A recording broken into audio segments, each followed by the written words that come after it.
everyone, welcome back to Sunday Live Chat. Thank you so much guys for tuning in. Well guys, I'm back again with Uthando Nesthembu season 6 episode 12. Guys, drama elana. I'm sure Mseleku'S ephethwe ikhanda uma ngabe kunje. What happened ukuthi ke amakhosikazi kaMusa were preparing to go to Durban in July, and the problem started ngendaba ye makeup artist.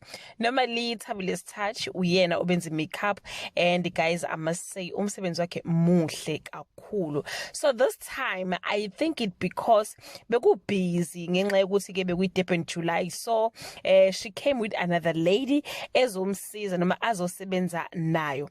Manje ke iproblem yaqala ngokuthi ke uThabile won't be able to do all of the makeup, so they decided ukuthi ke uzokwenza only 2 people and the assistant yakhe enze abanye aba 2.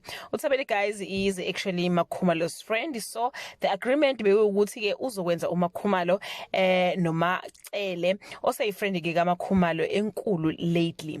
Kwasuka sinamathambo ke manje ke uMangwabe noMayeni bethi ngeke bona benziwe umuntu abangamazi ishiya. Then Makhumalo came up with a suggestion yokuthi ngoba all of them into abayifuna kakhulu ishiya elenziwa iTabulous Touch, akabenzi ke bonke kamashiya, then assistant yakhe izokwenza ubuso. Then ke bavumelana ngalokho ke guys. Then they went to eat.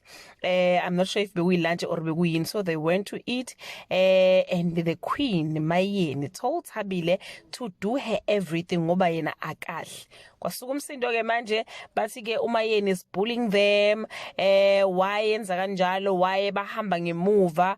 Guess what? Wayebukela nje uMayeni wangaba nencane indaba, wangaba nenkinga, wababuka nje waphika ngokuthi ishiya lona nobusi makeup uzoyenziwa umuntu amjwayele.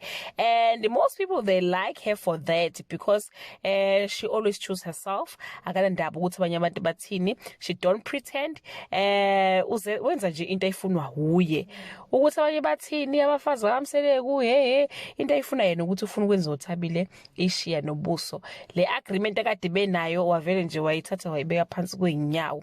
I don't know guys ukuthi ke who is your favorite wife kulamakhosikazi kaMseleku? Do leave a comment below and share your opinion. Bye.